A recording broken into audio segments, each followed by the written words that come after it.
Hello friend, आप लोग का स्वागत है अपने यूट्यूब चैनल उदय उलंग क्लास में। जैसे कि आप लोग समझ फिर से एक नए टॉपिक लेकर हाजिर हूँ। आज आज और आज का टॉपिक जो नाम जो है वो ये है आपका कि आपका अम्ल, क्षारक और लवण। ठीक है, टॉपिक क्या नाम है आपका? अम्ल, क्षारक और लवण है। और ये आपका कौन सा आपका क्लास का है? तो ये आपका क्लास 10 का है। कौन सा क्लास का है? तो क्लास 10 का तो है आपका साइंस का। ठीक है, और साइंस का कौन सा आपका चैप्टर है? तो चैप्टर नंबर 2 का है। और इसका जो क्या करेंगे हल्का सा पूरी डिटेल के साथ आप लोग के समझ जो है एकदम जो है आपको लोग का जो है आपका पूरा बढ़िया से क्वेश्चन आप लोग के समझ जो प्रस्तुत करने जा रहे हैं। ठीक है, और सब एकदम जो है आपका जो एग्जाम में पूछा जाता है विशेष कर क्वेश्चन, वो सब क्वेश्चन आप लोग क्या चाहिए आपको इंपॉर्टेंट क्वेश्चन इसमें है। तो सबसे पहले हम ये देख लेते हैं कि इस चैप्टर में हमें हमें पढ़ना है क्या चीज़। ठीक है, तो सबसे पहले इस चैप्टर में क्या पढ़ना है हम लोग को? सबसे पहले इसमें हम अम्ल पढ़ेंगे, उसके बाद अम्ल के प्रकार पढ़ेंगे, उसके बाद अम्लों के आपका जो भौतिक गुणधर्म होता है वो पढ़ेंगे, अम्लों के रसायन गुणधर्म पढ़ेंगे, और अम्ल का उपयोग कहाँ कहाँ किया जाता है वो भी हम आप लोग के समझ से प्रस्तुत करेंगे। ठीक है, अब आगे चलते हैं। आगे क्या चाहिए आपका? फिर उसके बाद क्या पढ़ेंगे हम लोग? उसके बाद हम लोग क्या से पढ़ेंगे? हल्का क्षारक पढ़ेंगे। ठीक है, देखिए आप लोग को पढ़ाने से पहले आप लोग बता देना कि क्या क्या इस चैप्टर में पढ़ना है वो बता दें। उसके बाद क्या पढ़ेंगे हम लोग? क्षारक पढ़ेंगे। क्षारक में क्या पढ़ने वाले हम लोग कि क्षारक के प्रकार पढ़ेंगे, फिर क्षारक के भौतिक गुणधर्म पढ़ेंगे, उसके बाद क्षारक के आपका रासायनिक गुणधर्म पढ़ेंगे, उसके बाद हम क्षारक का उपयोग कहाँ क्या किया जाता है वो भी देखेंगे। उसके बाद क्या पढ़ेंगे बहुत इंपॉर्टेंट है, वो क्या है आपका? वो देखिए आपका इंपॉर्टेंट ये है, बहुत ही भी क्वेश्चन है, इसको हम पहले से लिख दिए हैं कि ये जो आपका मोस्ट इंपॉर्टेंट क्वेश्चन है, क्योंकि यहाँ से हर एक साल जो है क्वेश्चन जो है एग्जामों में देखा जाता है। ठीक है, वो क्या है आपका कि अम्ल अम्ल अम्ल क्षारक के साथ अभिक्रिया, मतलब अम्ल जो है आपका क्षारक के साथ अभिक्रिया किस प्रकार करता है, जिससे हम लोग क्या चाहिए आपको ऑक्सीकरण अभिक्रिया या फिर उदासीनीकरण अभिक्रिया के नाम से भी जानते हैं। तो इससे भी हम लोग क्या डिटेल के साथ पढ़ेंगे। उसके बाद हम लोग क्या पढ़ेंगे हल्का सा, उसके बाद टॉपिक हमारा रहेगा वो रहेगा आपका अम्ल क्षारक का सूचक। ठीक है, अम्ल क्षारक के सूचक। ठीक है, सूचक किसे कहते हैं कि जो हमें हल्का सा कि जो हमें जो है आपका अम्ल और क्षारक के जो आपका सही जानकारी देता है तो उसे क्या बोलेंगे? सूचक बोलेंगे। ठीक है, अब आपको उसका अगला जो टॉपिक में आ जाएगा वो क्या चलेगा? पीएच मान आ जाएगा। उसके बाद क्या जाएगा? पीएच मान और पीओएच का संबंध पढ़ेंगे। उसके बाद दैनिक जीवन में आपका पीएच मान का महत्व देखेंगे। उसके बाद इसके अंकित जो प्रश्न जो आता है, जो हर एक साल आपका क्वेश्चन पूछता है, उसका भी क्वेश्चन भी हम आप लोग के समझ प्रस्तुत करेंगे, और प्रीवियस से क्वेश्चन भी इसका हम लगाएंगे। ठीक है, ताकि आपका तैयारी बहुत सही ढंग से हो सके। उसके बाद क्या देखेंगे? हल्का सा हाइड्रोजन के आपका आयन संरचना को देखेंगे। उसको जल का आपका आयनिक गुणनफल देखेंगे। उसके बाद लवण और आपका अंक का परिवार उसका देखेंगे। ठीक है, लवण तथा उसके अंक का जो परिवार होता है वो भी हम लोग देखने वाले हैं। ठीक है, तो सबसे पहले हम लोग शुरुआत करेंगे हल्का से, कहाँ शुरुआत करेंगे? तो सबसे पहले हम आप लोग को बताएंगे हल्का सा अम्ल के बारे में बताएंगे। उसके बाद हम आप लोग को आगे हम पढ़ाएंगे। ठीक है, देखिए अम्ल से बताने से पहले हम लोग कुछ आपका जो आपका कुछ रासायनिक सूत्र होता है उसको बताना देना चाहते हैं। जैसे हो गया आपका कास्टिक सोडा, इसको सबको बताना आप लोग आगे चल के बताएंगे। कास्टिक सोडा का सूत्र क्या होता है आपका? NaOH। ठीक, कास्टिक सोडा क्या होता है आपका? NaOH, मतलब इसको बोलते हैं आपका सोडियम ऑक्साइड। ठीक है, उसकी बात है विरंजन चूर्ण क्या से बोलते हैं हम लोग? CaOCl2 होता है। बेकिंग सोडा क्या होता है आपका? NaHCO3 होता है। ठीक है, NaHCO3 होता है। ठीक है, धावन सोडा क्या चीज होता है? तो धावन सोडा के आपका लिखना आपका क्या चीज होता है? आपका Na2CO3 होता है। और प्लास्टर ऑफ पेरिस का क्या सूत्र होता है आपका? तो CaSO4 हाफ H2O होता है। ठीक है, ये होता है। ठीक है, अब हम आ जाते हैं हल्का सा टॉपिक पहला नंबर में। ठीक है, पहला टॉपिक क्या है आपका मेरा? वो क्या है? अम्ल किसे कहते हैं। ठीक है, तो अम्ल किसे कहते हैं? तो अम्ल अम्ल अम्ल वह पदार्थ है जो स्वाद में क्या जो खट्टा होता है। ठीक है, अम्ल वह पदार्थ है जो स्वाद में जो मेरा क्या होता है? खट्टा होता है, और उसे हम लोग अम्ल बोलेंगे। या फिर देखा जाए जो अम्ल जो होता है वो नील लिटमस पेपर को जो लाल कर देता है, और अम्ल वह पदार्थ है जो आपका जलीय विलयन में क्या जल के साथ मिलने के पश्चात ये क्या देता है? आपका H+ आयन देता है। जैसे मानते हो अम्ल में क्या किसको बोलेंगे? जैसे हो गया सिरका एक प्रकार का अम्ल हो गया। जैसे हो गया आपका नींबू भी एक प्रकार के अम्ल हो गया भाव। अब जैसे मान लेते हैं कि आपका हाइड्रोक्लोरिक अम्ल, ये भी आपका अम्ल हो जिसको हम बोलते हैं HCl अम्ल, ठीक है। हाइड्रोक्लोरिक अम्ल के सूत्र क्या चीज़ होता है आपका HCl होता है अम्ल यदि हो जाएगा, ठीक है। जैसे कि मान सकते हैं, जैसे कि मान लेते हैं कि आपका एक अम्ल है कौन सा आपका कि CH3COCOOH जिसको बोलते हैं हम लोग एसिटिक अम्ल, ठीक है। जब हम किसी प्रकार की हम अभिक्रिया कराएंगे तो क्या देगा, हल्का सही आपका H प्लस आयन देगा, और आपका H प्लस आयन यहाँ पर दिया, और यहाँ पर क्या चाहिए आपका आपका माइनस में आयन दिया, ठीक है। या फिर इसको ऐसा ले सकते हैं, आपको दूसरा आपको इसीलिए लेते हैं कि जब हम किसी प्रकार के HCl अम्ल को जल के साथ अभिक्रिया करा देंगे तो क्या देगा आपका, ये जो देगा आपका H+2 देगा, और साथ में क्या देगा हल्का सा, या नहीं H+1 देगा, और साथ में ये देगा क्या देगा आपका Cl-1 देगा वो, ठीक है। इसे भी आप लोग ध्यान में रखना। अब क्या देखेंगे, हल्का सा अम्ल देख लें, उसको अम्ल देखने के पश्चात हम लोग क्या देखेंगे, आपका अम्ल के प्रकार देखेंगे। क्या देखेंगे हम लोग,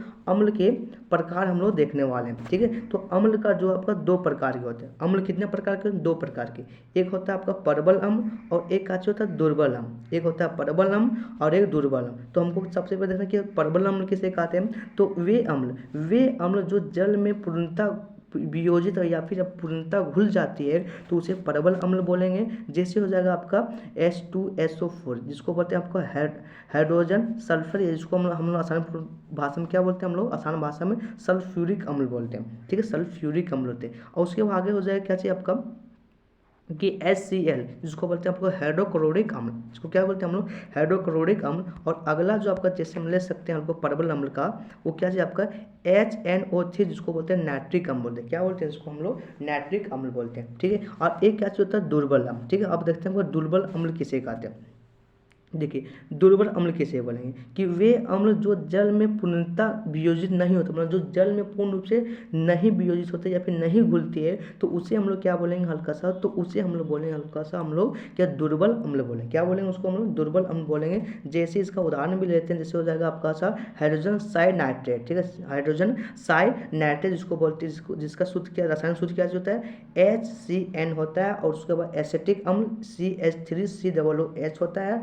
उसके बाद फॉर्मिक अम्ल जिसको बहुत सूत्र होता है आपका HCOOH, ठीक है। ये आपका फॉर्मिक अम्ल किस में पाया जाता है, तो विशेष कर चिट्टी का डंग जो होता है ना, उसमें हमें जो आपका फॉर्मिक अम्ल होता है। और ये अम्ल होने के नाते ही जो कि जब कोई चिट्टी जो है किसी व्यक्ति के त्वचा पर काटता है तो वहाँ पर जलन महसूस होता है, कौन सा अम्ल के कारण, तो ये आपका फॉर्मिक अम्ल के कारण।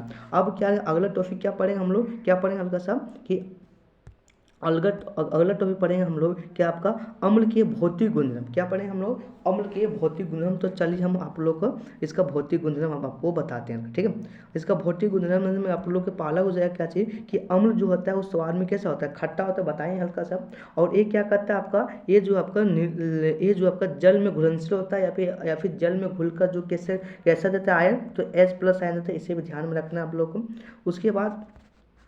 उसके बाद क्या देता है आपको, उसके बाद देखिए उसके बाद ये जो है आपका अम्ल जो है आपका नीले लिटमस पद को क्या करता है आपका लाल कर देता है, या फिर आपका अम्ल नीले लिटमस पेपर को क्या करता है लाल कर देता है। उसके बाद आपका इसका चौथा आपका जो आपका भौतिक गुणधर्म क्या होगा कि आपका कि अम्ल जो है आपका संरक्षक प्रकृति की होती है, और इनकी जो क्रिया से कपड़ा त्वचा कागज यदि नष्ट हो जाता है, वही बोले हल्का सा कि आपका इसकी जब प्रक्रिया जब देखा जाता है तो जब जैसे मानते कोई कपड़ा हो गया, ठीक है, और वह कपड़ा बहुत ही गंदा या भी किसी प्रकार दाग होता है, तो दाग को मिटाने क्या करते हैं हम लोग उसको अम्ल या फिर नींबू का प्रयोग करते हैं। तो नींबू एक प्रकार क्या चीज़ अम्ल हो गया। तो आपका वही बोले कपड़ा हो गया, त्वचा हो गई, किसी त्वचा जलाना होगा जिसको बोलते हैं हम लोग त्वचा को जलाना है तो किसका प्रयोग करते हैं, तो त्वचा का जो हमको जलाना होता है तो विशेषकर हम लोग जो तेजाब का प्रयोग करते हैं, ठीक है। और कागज हो गया, कागज को भी नष्ट करता है, मतलब सब चीज़ को ये नष्ट कर देता है बाबू, ठीक है। अब आ जाते हैं हल्का सा हम लोग अम्लों के रासायनिक गुणधर्म। क्या बताएंगे हम लोग कि आपका अम्लों के रासायनिक गुणधर्म देखेंगे हल्का सा, ठीक है। भौतिक गुणधर्म देख लें और रासायनिक गुणधर्म में इसका पहला क्या चीज़ हो जाएगा, वो हो जाएगा आपका धातु के साथ अभिक्रिया, ठीक है। धातु के साथ अभिक्रिया ये क्या हो रहा है कि जब अम्ल जब सक्रिय धातु से क्रिया करता है, अम्ल जब सक्रिय धातु के साथ अभिक्रिया करता है तब आपका हाइड्रोजन गैस मुक्त करता है, ठीक है। हाइड्रोजन गैस और साथ साथ संगत लवण भी देता है, ठीक है। ये आपका हो गया लवण हो गया, और ये आपका क्या चीज़ हो गया, आपका हाइड्रोजन गैस हो गया। जैसे कि मान लेते हैं कोई भी आपका धातु है, किसी भी धातु क्या चाहिए, Fe कोई आपका धातु है, आयरन कोई धातु है, उसको जब हाइड्रोक्लोरिक अम्ल के साथ अभिक्रिया करेंगे तो क्या देगा आपका, वो देगा आपका फेरस क्लोराइड देगा, और साथ में आपका क्या क्या मुक्त कर रहा है, आपका हाइड्रोजन मतलब H2 आपका गैस उत्पन्न कर रहा है। तो ये इसका पहला आपका रासायनिक गुणधर्म हो गया। इसका दूसरा रासायनिक गुणधर्म देखेंगे हल्का सा, क्या, धातु कार्बोनेट से क्रिया। ठीक है, तो जब आपका अम्ल जो है धातु कार्बोनेट के साथ अभिक्रिया करता है तो करने के पश्चात क्या देता है, सबसे पहले देगा आपका कार्बन डाइऑक्साइड गैस उत्पन्न करेगा और साथ में एक जल भी देगा। ठीक, कार्बन डाइऑक्साइड और साथ में जल उत्पन्न करेगा। जैसे कि मान लेते हैं, जैसे कि क्या आपका कि कैल्शियम कार्बोनेट किसी प्रकार के आपका, सॉरी हल्का सा, कैल्शियम कार्बोनेट किसी प्रकार क्या चाहिए आपका, देखिए हल्का सा यहाँ बताते हैं हल्का सा कि कैल्शियम कार्बोनेट किसी प्रकार की आपका धातु है। अब सॉरी हाँ धातु है, अब इसे आपका किसी प्रकार के क्या चाहिए आपका हाइड्रोक्लोरिक अम्ल के साथ आपका क्या क्रिया कराते हैं, अभिक्रिया कराते हैं, तो क्या देता है हमको कि आपका कैल्शियम क्लोराइड हमको क्या देगा, हल्का सा लवण देगा, उसके बाद फिर साथ में जल देगा, उसके बाद साथ में क्या देगा आपका कार्बन डाइऑक्साइड मुक्त कर रहा है। तो ये इसका क्या हो गया, दूसरा आपका रासायनिक गुणधर्म हो गया। अब इसका तीसरा रासायनिक गुणधर्म क्या है, वो क्या आपका धातु के साथ अभिक्रिया। किसके साथ अभिक्रिया, धातु के साथ अभिक्रिया।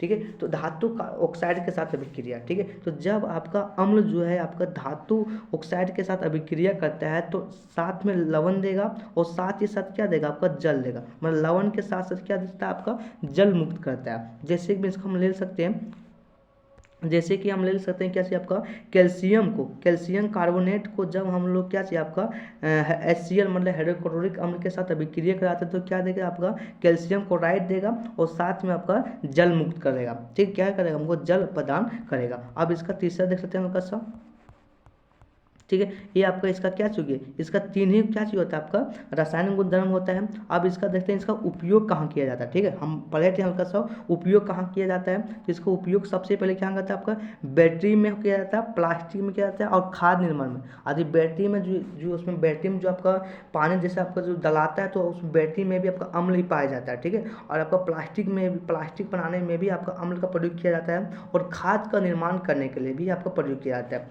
उसके देखिए सोना हो गया, चांदी होगी, उसको शोधन करने में, शोधन मतलब उसको साफ करने आपका ही धातु का अम्ल का प्रयोग करते हैं। उसके बाद लोहे के चादरों को साफ करने में, लोहा का जो चादर होता है उसको साफ करने में भी इसका प्रयोग करते हैं। उसके बाद विस्फोटक बनाने, विस्फोटक मतलब हो जाता है किसी प्रकार की विस्फोटक या फिर बम विस्फोटक मतलब हो गया बम। ठीक है, तो इसको बनाने में भी जो क्या किया जाता है आपका अम्ल का प्रयोग करते हैं। तो देखिए सर जी आज के वीडियो यहीं तक, बने रहिए उदय ऑनलाइन क्लास में। हम तुरंत ही जो आप लोग का अगला जो है अगला पाठ में जो अम्ल क्षारक है आप लोग का अगला पाठ में आप लोग को क्या बताएंगे, क्षारक के बारे में बताएंगे। ठीक है, तो आज के वीडियो यहीं तक, बने रहिए उदय ऑनलाइन क्लास में। तब तक के लिए जय हिंद, जय भारत, जय झारखंड।